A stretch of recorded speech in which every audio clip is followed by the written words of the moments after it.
We hold the global briefing annually where we bring together our friends, board members, with our field analysts to discuss political crisis and violent conflicts throughout the year.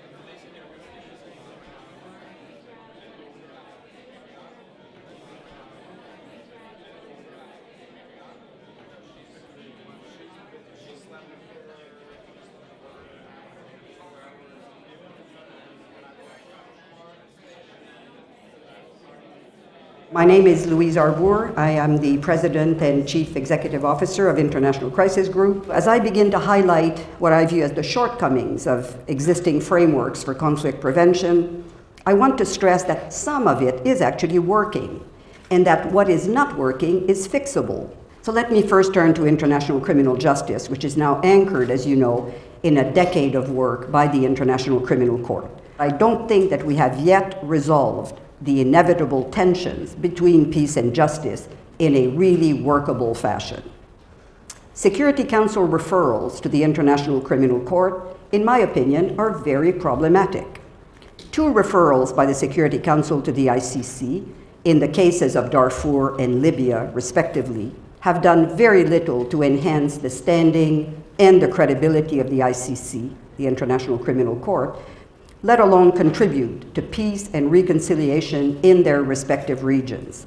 3 permanent members of the Security Council are not party to the statute that created the court, and all 5 permanent members can, of course, use their veto to shelter themselves and their friends from this expansion of responsibility.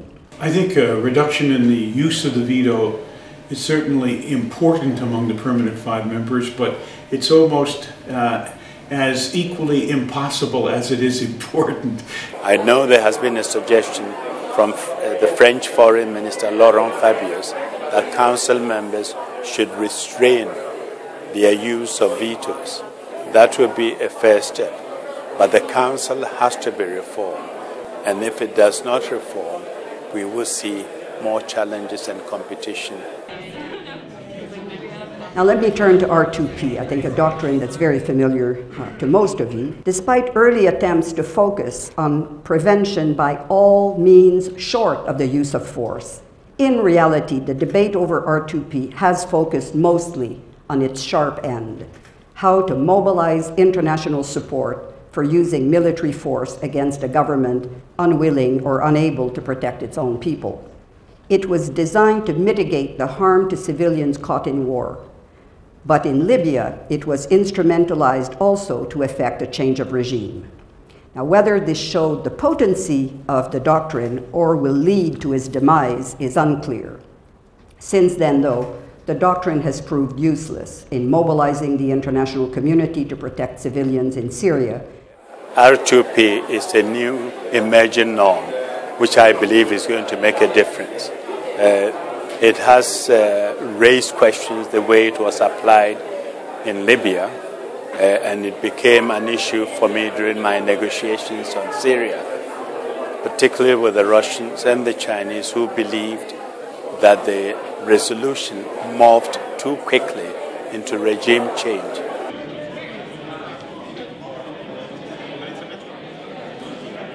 And now we have a genuinely multipolar world, which is in many ways a good thing.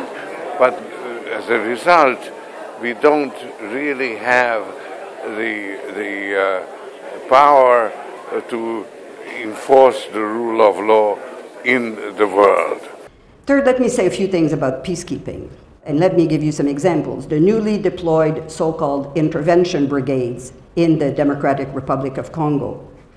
The somewhat ambiguous environment in which the UN is deploying in Mali, and the latest calls by the UN Secretary General for more and more robust troops to take on al-Shabaab in Somalia may herald a new era at the UN of peacemaking by warfare. The Security Council and none of the other international actors could come up with a viable solution, and so the regional solution was a brigade, essentially a military unit within the UN peacekeeping mission to fight on behalf of the government of the DRC and to put an end to the crisis in the Congo.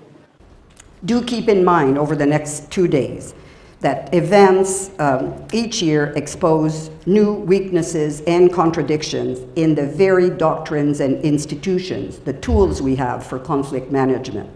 To identify them is not to dismiss these tools altogether, but rather we should encourage further thinking on how to fine-tune them and use them more wisely to advance peace and security. This is my second or third time to participate in the global briefing.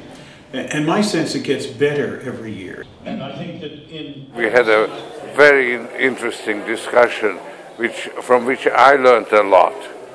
And the level of discussion in confronting the issues that of global governance, I think is a very important contribution in hopefully actually improving the situation.